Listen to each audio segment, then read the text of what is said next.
분당교구가 생각보다 멉니다. 용인, 수지, 동탄 많은 곳이 지금 여기 분당교구에 속해 있는데요. 성남 지역도 그렇고 여러분 멀리서 그러나 뜨거운 마음으로 항상 교회를 사랑하고 오늘 이렇게 많이 모여서 같이 귀한 찬양 불러준 우리 분당교구 다시 한번 큰 박수, 격려의 박수 부탁합니다. 감사합니다.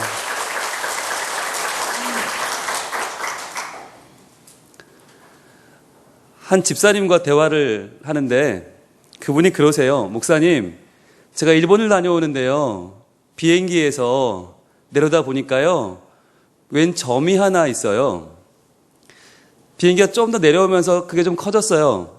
아, 배구나 그랬어요. 그런데 배가 더 비행기가 내려와서 보니까 굉장히 큰 배였다는 거예요. 굉장히 큰 배인데 깜짝 놀랄 만큼 큰 배가 비행기에서 보니까 정말 점보다 작더라는 거죠. 저게 뭐지 싶을 정도로 작더라는 거죠. 그러면서 그분이 한 생각은 그거였습니다. 저 배가 저렇게 작으면 나는 얼마나 작은가. 비행기에서 봐도 저렇게 작게 보이는데 우주에서 보면 얼마나 작을까. 아니, 하나님 보면 얼마나 작을까. 그러면서 이분이 그런 얘기를 해요. 목사님, 그리고 보면요. 우리가 잘 살고 못 사는 건 별로 상관이 없는 것 같아요. 여러분, 그게 무슨 의미인지 아셔요? 그렇게 작고 그렇게 미약한 우리가, 먼지보다 작은 우리가 잘 살고 못 사는 것이 과연 우리 하나님 영광에 얼마나 영향을 주겠냐는 거예요. 아니, 하나님의 영광은 그 미약한 나와는 어쩌면 전혀 관계없이 너무나 찬란히 빛나고 있는데, 너무나 아름답게 하나님의 영광은 지금 거룩하게 빛나고 있는데 우리는 그 거룩한 영광 바라보지 못하고 그렇게 작은 나, 먼지보다 작은 내가 오늘 돈을 얼마 벌었나 못 벌었나를 가지고 하나님이 계시네 안 계시네, 하나님이 나를 사랑하네 안 하네, 이런 하나님이 어딨냐는 둥 우린 그러고 살고 있잖아요. 그러면서 그분이 얘기를 해요. 목사님, 저희 집이 크게 망했는데요. 집 세 채를 들어먹었는데요. 주변에서 그래요. 애들도 그래요. 엄마, 우리 집 이렇게 망했으면 하나님 원망해야 되는 거 아니에요? 그분이 그랬대요. 야, 우리가 잘 먹고 잘 사는 거랑 하나님이 무슨 상관이 있냐? 여러분, 굉장한 믿음 아닙니까? 저 그 말씀 듣고 깜짝 놀랐어요.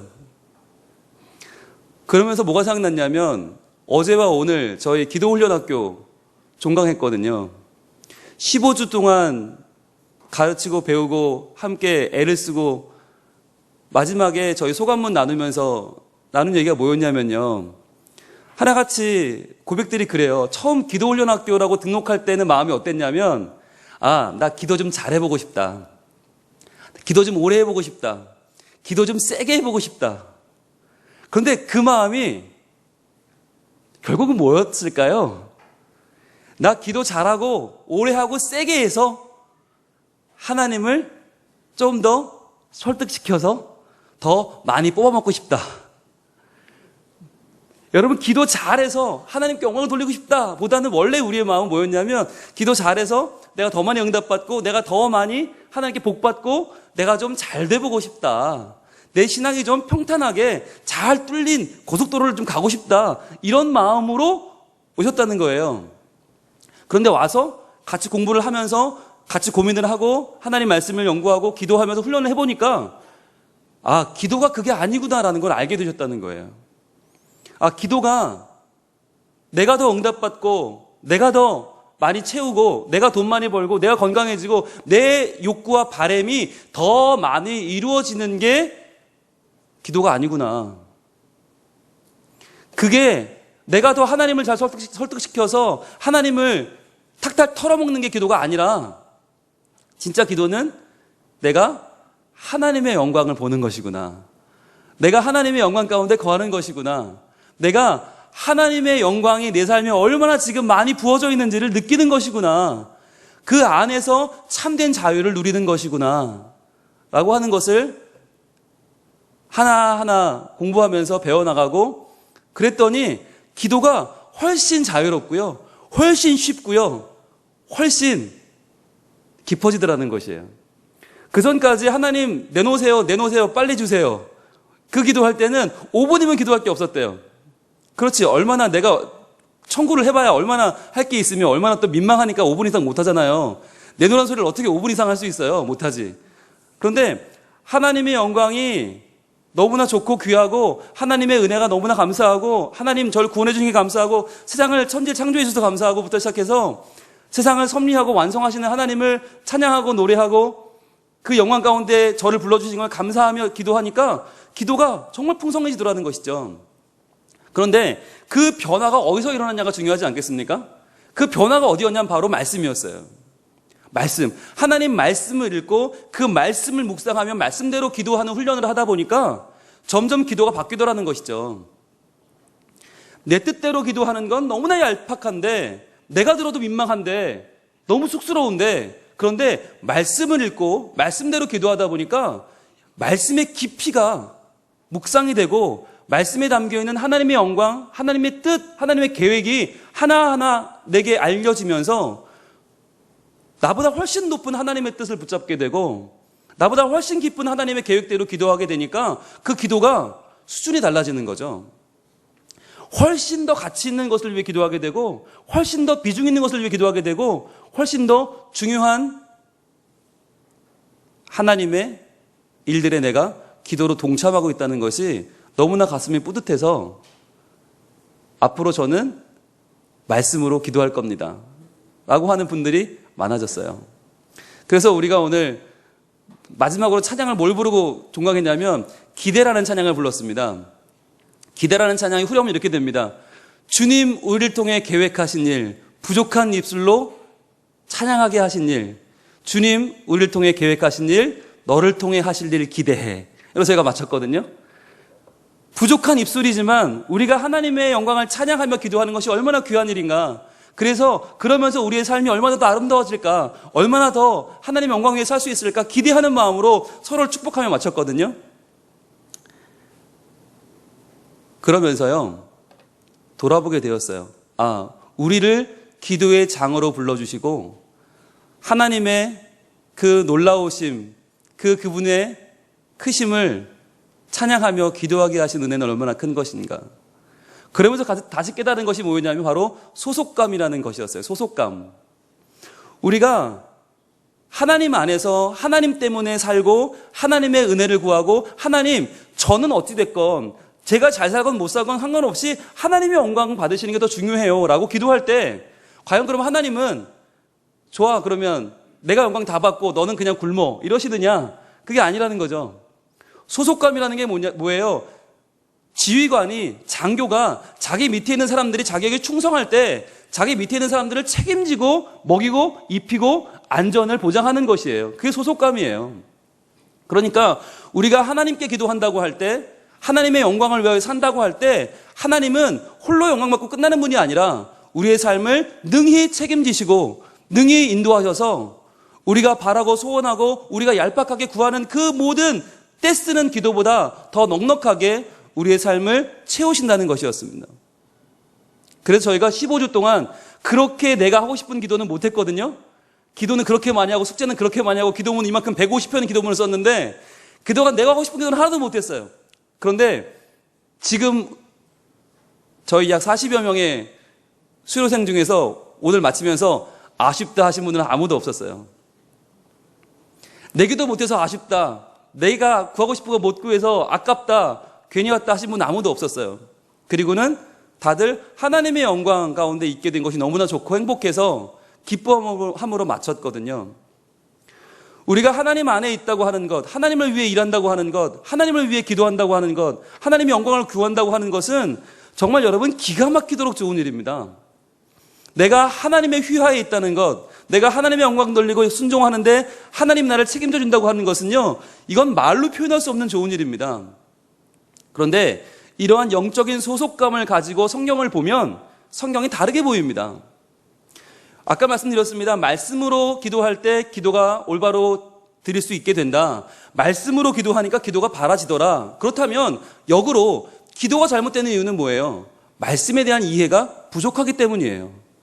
말씀을 많이 읽지를 않아요, 우리가. 솔직히 말씀 열심히 안 읽고 말씀을 좀 멀리하고 살아요. 오죽하면 우리의 성경은 다 무슨 성경인지 아세요? 뭐라고 사람들이 그래요? 개역 개정 성경이 아니라 무슨 그랜드 성경, 관주 성경, 굿데이 성경이 아니라 뭐래요? 후탁 성경이래요. 후탁 성경. 예배드리고 나오면서 이렇게 요즘은 또 잘 돼 있어요. 지퍼가 돼 있어요. 지퍼를 이렇게 닫아요. 지퍼를 닫고 어떻게 해요? 차에 휙 던져놔요. 뒤에 이렇게 던져놨다가 운전을 하다가 갑자기 주님의 인도하시는 필요면 어떻게 돼요? 이걸 앞으로 꺼내서 보내드 위에 올려놔요. 주여 인도하소서. 이게 뒤에 있고 앞에 있고 무슨 차이가 있어? 이거 앞에 놓고 주여 인도하소서. 그리고 달리는 운전하는 거예요. 일주일 내내 그러고 다니다가 주일날 아침에 교회에 오면 어떻게 해요? 들고 후 탁 그리고는 이제 들어온다는 거죠. 그래서 후탁 성경이 됐잖아요. 후탁 성경이 적지 마세요. 좋은 얘기가 아니에요. 후탁은 하나도 좋은 얘기가 아니에요. 이걸 읽고 또 읽고 내 걸 만들어야 되는데 우린 그게 아니라 그냥 아유 목사님 다 풀어주시겠지. 아유 구역장이 다 전해주겠지. 아유 뭐 그냥 알아서 다 누가 읽고 해주겠지. 여러분 왜 그런 걸 그렇게 좋아하세요? 내가 읽어야 돼요. 내가 읽어야 내 말씀이 돼요. 그래서 교회 학교에서도요 애들한테 가르쳐요. 내 성경 들고 다녀라. 내 성경 들고 다니고 내 성경을 찾을 때 은혜가 된다. 교육하거든요. 후딱 성경 아니고 말씀을 읽을 때 새로워지는데 오늘 본문도요. 실은 우리가 너무나 잘 아는 본문이고 이 본문을 그동안 우리의 시각대로 읽으면 즉 하나님은 나의 보채는 기도를 들으시면 들어주시는 분이다. 그래 내가 쫄르면 들어주고 내가 없다고 징징대면 하나님이 채워주는 분 그렇게 하나님을 알고 읽으면 어떻게밖에 못 읽냐면요. 오늘 본문은 죽었다 깨나도 포도주가 떨어진 집에 포도주 채워주는 예수님 정도로밖에 안 보여요. 우리는 그 시점에서 더 뻔뻔해질 수가 있어요. 하나님, 당연히 하나님이 도와줘야지. 예수님이 당연히 포도주 바꿔줘야지. 왜? 내가 지금 포도주가 떨어져서 잔치를 쉬게 생겼는데 예수님 당연히 그래야 되는 거 아닌가? 라고 생각해요. 그리고는 이 본문으로 기도하죠. 하나님, 저희 인생에 떨어진 포도주가 어디 있는지 살펴주시고 그 포도주를 채워주세요. 물론 그 기도도 안 하는 것보다 낫겠죠. 그러나 그 기도의 수준이 얼마나 정말 유치찬란하냐고요. 아니 하나님이 무슨 5분 대기조입니까? 내가 언제 포도주 떨어지나 기다리고 계시다가 어머 떨어졌구나 여기 자 또 떨어졌구나 여기. 여러분 그렇게 예수님을 보면 예수님은 진짜 뭐 하셔야 돼요? 주말마다 결혼식장 다니셔야 돼요. 그러면서 포도주 떨어진 곳 찾아요. 그러면서 물로 포도주 바꿔 드려요. 이거 해야 되는 거예요. 그런데 하나님 그런 분 아니잖아요. 예수님 그런 분 아니잖아요. 오늘 본문을 읽을 때 여러분 우리가 눈을 들어 읽으면 아까 말씀드린 영적 소속감으로 본문을 읽으면 상당히 다르게 본문을 볼 수가 있어요. 영적인 소속감. 자, 그러면 먼저 오늘 본문을 볼 때 과연 오늘 본문에서 가장 좋았을 사람은 누구인가? 이 질문을 한번 던질 필요가 있습니다. 그동안 우리는 포도주, 물로 포도주 바꾸는 예수님 그 은혜만 생각했고 나를 채우시는 주님의 능력만 생각하면 누가 제일 좋은 거예요? 누가 제일 좋아요? 신랑이 좋을까요? 신부가 좋을까요? 근데 여러분 실제로 그렇게 볼 때 제일 좋은 건 연회장입니다. 왜냐하면 연회장이 모든 책임을 지고 있는 거예요. 그러니까 여러분 이 시점에서 포도주가 떨어졌다. 이 당시에 중동은 물이 없잖아요. 물이 없으니까 포도주가 물이에요. 그리고 포도주가 흥을 내는 잔치의 주 재료예요. 그리고 포도가 주 음식이에요. 그러니까 포도주가 떨어졌다는 말은 마실 것도 먹을 것도 없어졌다는 얘기예요. 이제 파야 되는 거예요. 중동에서는요, 결혼식을 준비할 때 신부의 어머니가 약 적게는 3년에서 길게는 5년까지 포도주를 준비합니다. 이걸 다 담급니다. 3년에서 5년을 담가요. 그래서 준비한 포도주, 일주일간 잔치를 합니다. 일주일간 밤에 결혼식을 하고요. 밤마다 일주일 내내 모여서 먹고 마시고 잔치를 하는데 이 잔치를 이겨낼 수 있는 포도주를 준비해야 되니까 3년에서 5년을 준비하거든요. 그런데 그게 떨어졌다? 방법이 없는 거예요. 사올 데도 없어요. 무슨 마트가 어디 있어요? 사올 데도 없고 이거는 어떻게 할 바가 없어요. 그러면 이 시점에 가장 충격적인 사람은 연회장이에요. 연회장이 지금 큰일이 났어요. 어찌할 바를 몰라요. 그러니까 연회장이 이번 일을 해결받고 제일 신나서 뭐라고 합니까? 연회장이 말을 하거든요. 9절 말씀 보시면 연회장은 물로 된 포도주를 맛보고도 어디서 났는지 알지 못하되. 자, 내가 알지 못하는 뭔가가 지금 생겼어요. 이게 생길 수가 없는 거거든요. 생겼어요. 그랬더니 뭐라고 불러요? 연회장의 신랑을 불러 말하되 사람마다 먼저 좋은 포도주를 내고 취한 후에 낮은 것을 내거늘 그대는 지금까지 좋은 포도주를 두었도다 하니라. 야, 아니 연회장엔 나도 모르는 포도주가 숨겨져 있었네요. 진작 말씀 좀 하시지 그랬어요. 깜짝 놀랐어요. 아유, 저 큰일 날 뻔했어요 라고 얘기하는 거 아니에요. 신랑 신부는요, 여러분 결혼해 보셨잖아요. 결혼식이 어떻게 돌아가는지 관심 없습니다. 사람들이 뭘 먹는지, 뭐 선물을 받아 가는지, 뭐 아무 관심 없습니다. 예, 신랑 신부는 정신이 없어요. 안 해보신 분처럼 앉아 계시죠. 예, 제가 해봐서 아는데, 좀 많이는 못 해봤지만, 예, 한번 해봐서 아는데, 그날 신랑 신부는 아무 관심이 없어요. 뭐 먹든지 마시든지 뭐 지들이 알아서 하겠지. 그런데 진짜 발등에 부른 연회장이거든요. 연회장은 정말 이거 큰일 난 거죠. 어찌 할 수가 없죠. 자, 그런데 성경은 이 연회장에 초점을 맞추는 것이 아니라 도리어 누군가에게 초점을 맞추고 있는데 바로 예수님의 이 거룩한 변화 가운데 쓰임받은 사람들에게 초점을 맞춰요. 자, 연회장은 몰랐지만 이 변화를 알아챈 사람들이 있어요.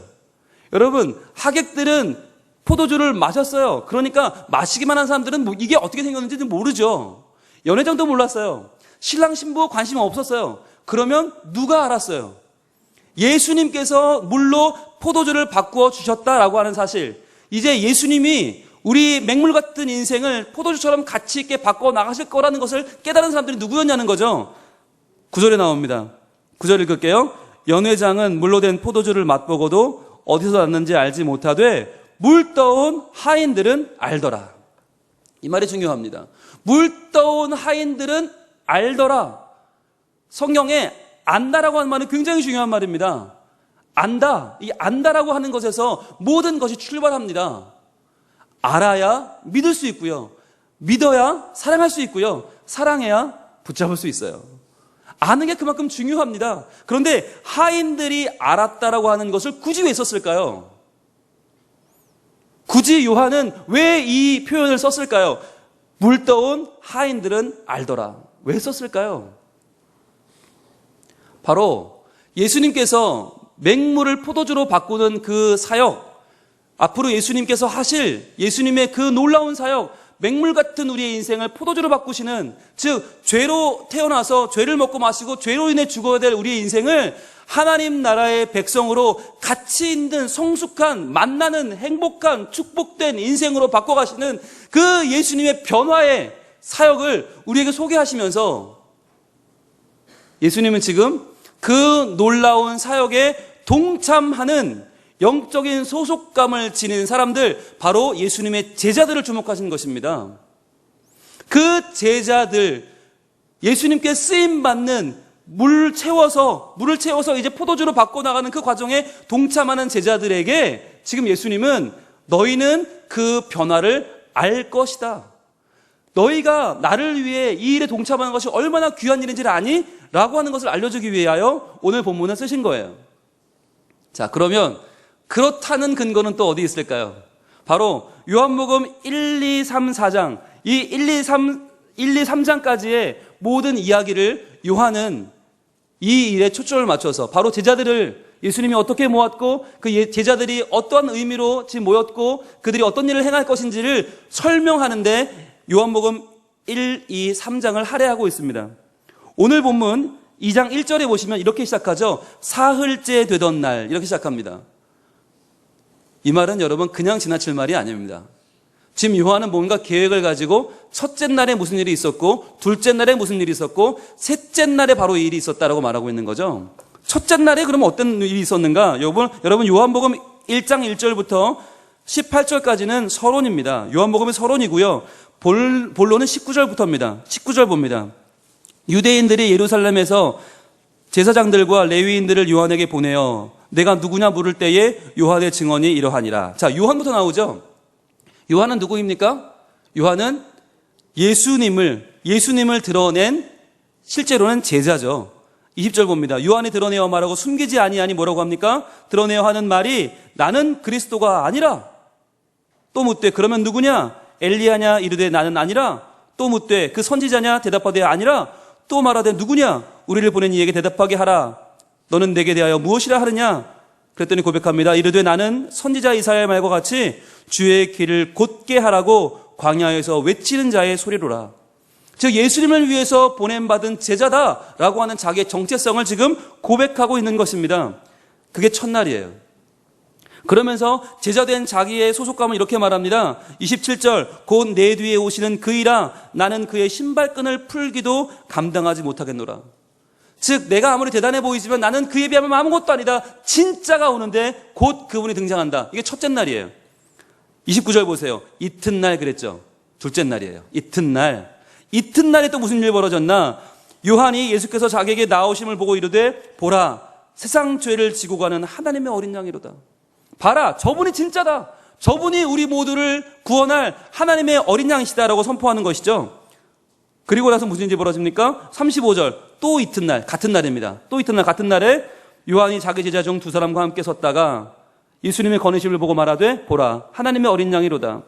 그 두 제자가 누구냐면 40절 요한의 말을 듣고 예수를 따른 두 사람 중에 하나는 시몬 베드로의 형제 안드레였어요. 그 안드레가 41절 그가 먼저 자기의 형제 시몬을 찾아 말하되 우리가 메시아를 만났다. 자, 첫 번째 예수님의 길을 예비한 제자 세례 요한에 이어서 이제는 안드레와 베드로가 등장을 하죠. 43절 이튿날 같은 날입니다. 예수께서 갈릴리로 가시다가 빌립을 만납니다. 빌립은 안드레와 베드로와 한 동네 베스다 사람이에요. 이 빌립이 나다나엘을 찾아갑니다. 그러면서 나다나엘까지 등장을 하죠. 1장은 온통 첫째 날, 둘째 날 다 제자들 이야기예요. 그리고 셋째 날이에요. 그리고 셋째 날이 바로 지금이죠. 그러면 이 일이 과연 왜 일어났는가? 오늘 말씀 결론이 11절이거든요. 예수님이 왜 이 물로 표도주를 바꾸셨는가? 과연 신랑 신부 좋으라고 이 일을 했나? 왜 했나? 11절입니다. 읽습니다. 시작. 예수께서 이 첫 표적을 갈릴리 가나에서 행하여 그의 영광을 나타내심에 제자들이 그를 믿으니라. 자, 결론이 뭐예요? 누가? 제자들이 그를 믿으니라. 이전까지는 예수님이 어떤 분인지 잘 몰랐단 말이죠. 예수님을 따라는 다녔지만 어떤 분인지 몰랐는데 여기서 확실히 그를 믿게 되었어요. 뭘 통해서? 바로 물이 포도주로 바뀌는 그 사건을 통해서. 그리고 그 사건을 하인들이 알았죠. 하인들이 알았어요.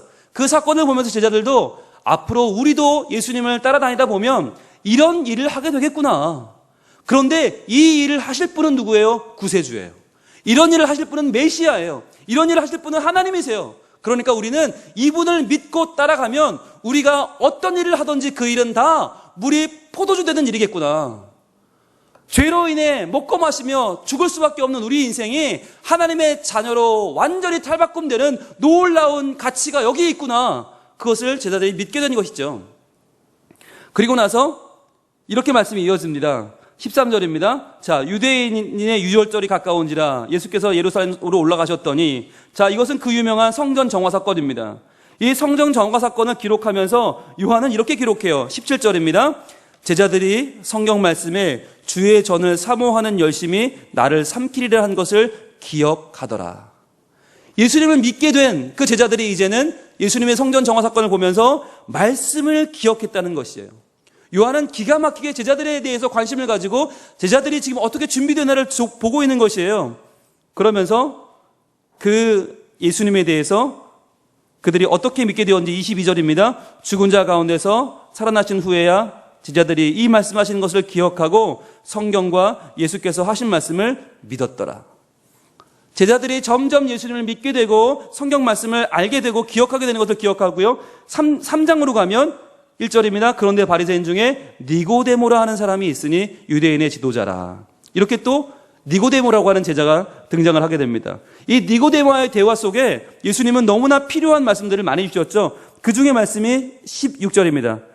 같이 읽겠습니다. 하나님이 세상을 이처럼 사랑하사 독생자를 주셨으니 이는 그를 믿는 자마다 멸망하지 않고 영생을 얻게 하려 하십니다. 자, 이 유명한 말씀을 바로 이 제자들과의 대담 속에 주셨다는 말이죠. 우리는 하나하나 따로따로 파편으로 알아요. 요한복음 3장 16절은 16절대로 알고 가나 혼인잔치는 혼인잔치대로 알아요. 그런데 이 모든 것은 예수님이 제자들을 부르시고 제자들에게 믿음을 심어주시는 과정 속에 일어났다고 하는 것이죠. 그러니까 지금 예수님은 이 모든 과정을 통하여 바로 예수님을 따르는, 예수님의 사역을 함께 동참하는, 그분 안에 영적인 소속감을 누리고 살아가는 우리 수서교회 교인들에게 동일하게 말씀하시는 것입니다. 내가 이 세상을 바꾸는 가운데 너희를 초청한다. 나의 놀라운 사역 가운데 너희를 부른다. 내가 맹물로 포도주를 바꾸는 이 아름다운 영적 변화의 사건 가운데 너희가 그 중심에 있기를 원한다. 세상은 그것이 무엇인지 몰라도 너희는 알기를 원한다. 주님 말씀하시는 것입니다. 그래서요, 3장 22절에 보시면 이제 다시 이 이야기를 마무리하면서 요한은 참 재미있게도 처음에 등장시켰던 세례 요한을 다시 끌어옵니다. 다시 세례 요한으로 이 단락을 마무리합니다. 22절입니다. 그 후에 예수께서 제자들과 유대 땅으로 가서 거기서 함께 유하시며 세례를 베푸시더라. 요한도 살렘 가까운 에논에서 세례를 베푸니. 자, 요한이 나와요. 그런데 이 요한에게 사람들이 찾아와서 묻는 거예요. 요한, 예수님 얘기 들었어요? 예수라는 분이 그분도 세례를 베푼다던데? 그분에게 더 많이 사람들이 몰려간다던데? 라고 하니까 요한이 이렇게 말을 합니다. 27절입니다. 요한이 대답하여 이르되 만일 하늘에서 주신 바가 아니면 사람이 아무것도 받을 수 없느니라. 내가 말한 바 나는 그리스도가 아니요 그의 앞에 보내심을 받은 자라고 한 것을 증언할 자는 너희니라. 그러면서 이렇게 중요한 말을 합니다. 바로 요한이 제자들에게 해주고 싶었던 이야기, 예수님 안에서 영적 소속감을 가진 사람들이 어떻게 살아가는가를 보여주는 이야기가 바로 29절 상반절입니다. 함께 읽습니다. 신부를 취하는 자는 신랑이나 서서 신랑의 음성을 듣는 친구가 크게 기뻐하나니. 그렇습니다. 결혼식 날 주인공은 신랑과 신부입니다. 이 세상, 교회, 신부라고 한다면 신랑은 예수 그리스도입니다. 예수 그리스도께서 교회를 바꿔나가시고 세상을 변화시키는데 예수님이 주인공인데 그것을 보고 그 신랑의 음성을 듣는 친구가 어떻게 해요? 크게 기뻐합니다. 이것이 바로 예수님의 구원 사역에 동참하여 그 가운데 쓰임을 받고 그 가운데서 하나님의 놀라운 일들을 함께 경험하는 자들의 기쁨입니다. 바로 이렇게 신랑 옆에 서서 신랑을 보며 기뻐하는 이 기뻐하는 모습이 바로 우리들이라는 거예요. 이게 바로 우리라는 거예요. 여러분, 예수님은요, 우리에게 너무나 놀라운 은혜를 허락하십니다. 그 놀라운 은혜는요, 사람은 할 수 없는 그 일을 하나님이 하시는데 그 일에 우리를 사용하는 것이에요. 잃어버린 영혼이 주님 만나게 되는데 누군가는 전도를 하잖아요. 우리가 뭐라고, 우리의 말이 뭐라고 그를 변화시킬 수 있겠어요. 그런데 우리가 교회 갑시다 한마디 했을 때 하나님은 그 말을 사용하셔서 그 잃어버린 영혼을 교회 나오게 하시는 거잖아요. 성전 건축, 우리가 집 한 채 지어서 무슨 영광을 우리가 얻겠어요. 그런데 그것이 우리가 짓는 우리의 집이 아니고 하나님의 집을 믿음으로 건축할 때 그것은 더할 나위 없는 축복이 됩니다. 하나님의 일에, 하나님의 이 어마어마한 축복의 사역에 우리를 불러주는 게 얼마나 감사해요. 정말 향후 수십 년 안에 이런 기회 다시 없잖아요. 그런데 우리가 그 기회를 얻었잖아요. 여러분, 나중에 우리의 다음 세대가, 우리의 손주, 손녀가 할머니, 우리 교회는 참 좋아요. 우리 교회는 어떻게 지어졌나요?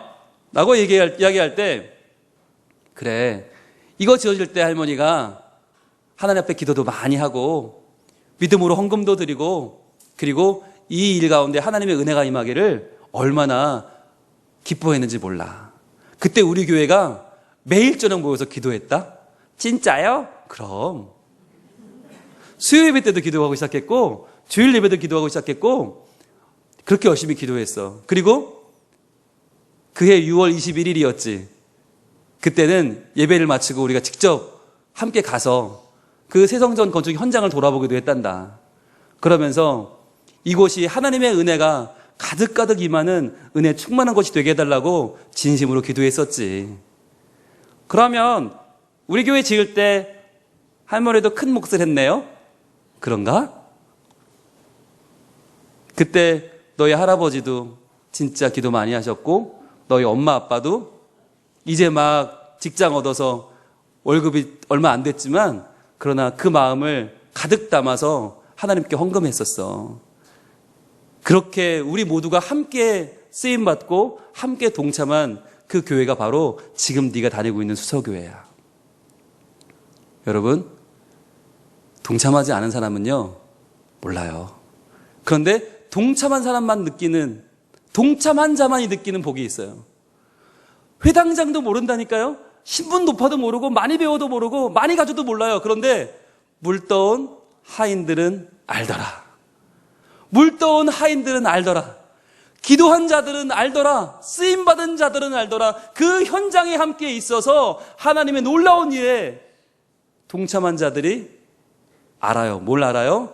나를 사랑하시는, 나를 사용하시는, 나로 인하여 더 그 이름이 영광받기 원하시는 하나님의 그 크심을 알고요, 나를 지키심을 알아요.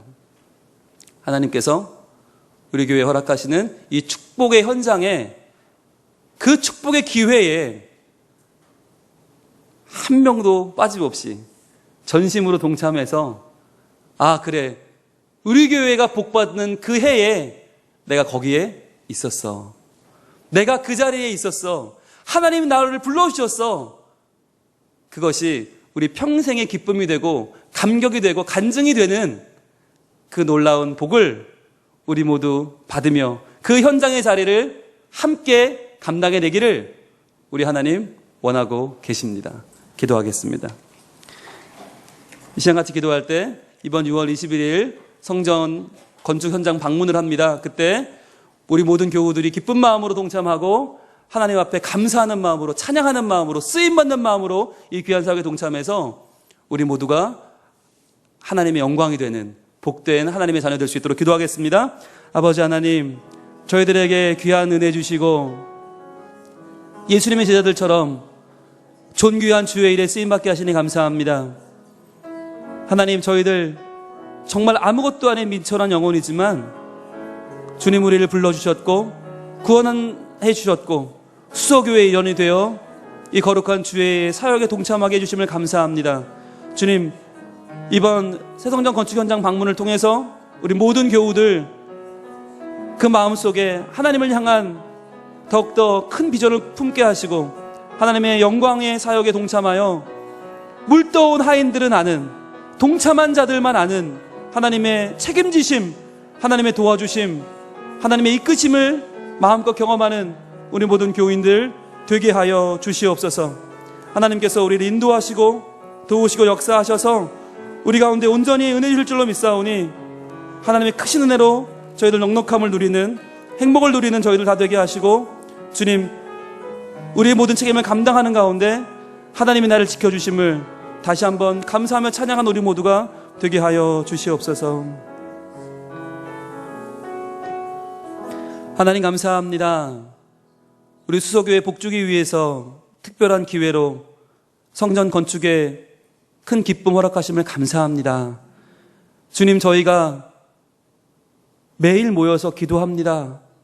그 기도는 오직 하나, 하나님의 크신 영광이 임하는 교회, 하나님께서 살아계심이 나타나는 교회, 그리하여 어두운 세상에 빛을 비추는 하나님의 교회가 되는 것입니다. 하나님, 이 모든 일을 위하여 수고하고 애쓰는 관계자분들에게 주님 은혜 내려주시고 무엇보다 저희들 기도함으로 동참하게 하시고, 주님, 작정한 귀한 헌금들 충분히 하나님께 바칠 수 있는 우리의 삶도 지켜주셔서 주님 넉넉함으로 항상 채워주시고 더욱 주님께 기쁨으로 나아가는 영혼의 복도 허락하여 주시옵소서.